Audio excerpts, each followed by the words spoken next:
You've been lied to about setting goals, and you probably believed it. If writing goals actually worked the way they said, your life would look a whole lot different by now. Let me guess, you've got lists, maybe even color-coded ones. Get fit, make more money, start a side hustle, read more books. And every January you stare at them like they're some kind of magic spell that's going to summon the life you want. But 3 weeks later, you're eating cold pizza on the couch, wondering why nothing's changed. Most of us aren't failing because we're lazy. We're failing because we've been taught to chase goals the same way people chase mirages in the desert. They always look close, just a few steps away, and then gone. Today you'll learn why the way you've been taught to set goals is a trap, how your brain secretly sabotages you without you realizing it, and what the most successful people do instead to actually hit their targets. By the end, you won't just be inspired, you'll be armed with a whole new way to get what you want out of life. Let's rewind the clock for a second. Picture this. It's January 1st. You've got your favorite pen in hand, a fresh notebook, and a fire in your chest. This is it. New year, new you. You write down your big goals, maybe even tape them to your wall or make them your phone background. It feels good, like you've just taken a step closer to success. Fast forward to mid-February. That notebook, buried under a pile of laundry. That fire, flickering. Your goals, same place they were 6 weeks ago, except now they come with a side of guilt and disappointment. Sound familiar? This isn't just a personal failure, it's a system failure, one that millions of people fall into year after year, and it starts with how we're taught to think about goals in the first place. The traditional model of goal setting goes something like this. Step 1, decide what you want. Step 2, write it down. Step 3, work hard. Step 4, profit. On paper, it looks clean and logical, but in the real world, it's like handing someone a treasure map with invisible ink. Here's what really happens. You set a goal. Let's say lose 20 pounds, so you buy a gym membership, maybe download an app, maybe follow a fitness influencer on Instagram. You start strong. Week 1, you're on fire. You even turn down a donut at the office. Week 2, life gets in the way. Work stress, poor sleep, a treat yourself moment. By week 3, your gym bag's gathering dust and you're bargaining with yourself. Maybe I'll start again next Monday.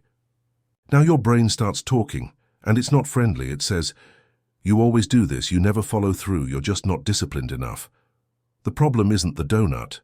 It's the fact that we tie our self-worth to our ability to perfectly stick to a future plan in a world that's anything but perfect. Research shows that 92% of people fail to achieve their New Year's resolutions. That's not a stat. That's an epidemic. And here's why. We treat goals like destinations, when they're really just directions. But because we obsess over the end result, we completely ignore the road it takes to get there.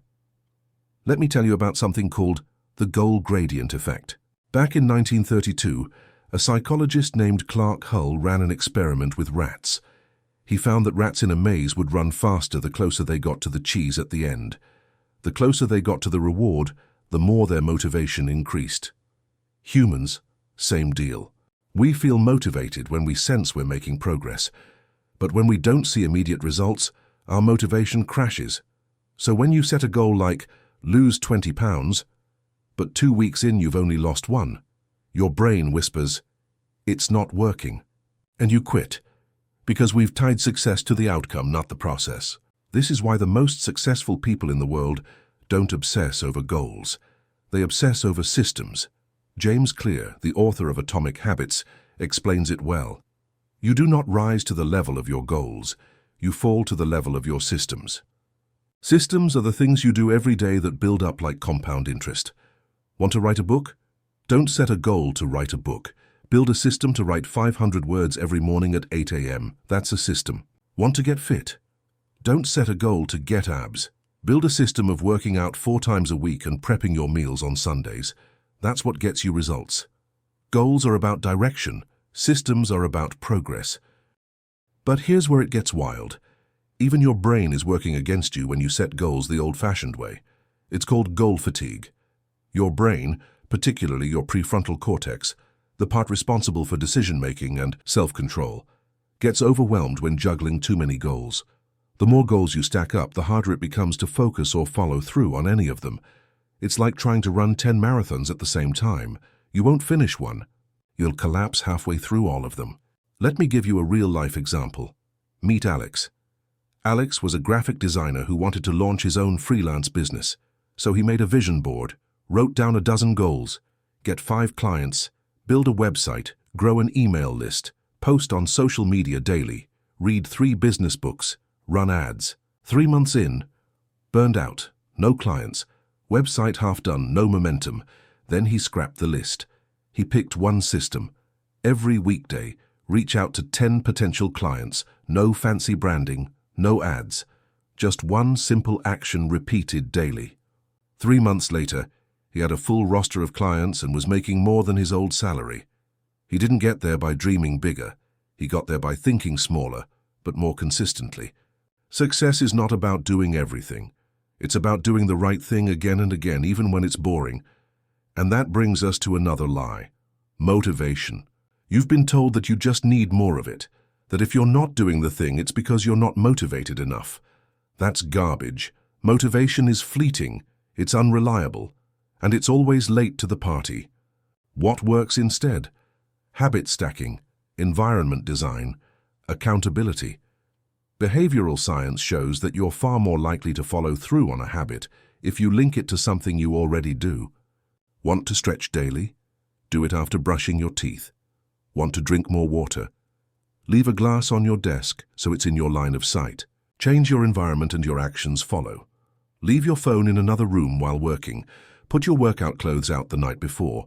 You don't need to try harder. You need to make it easier. And accountability.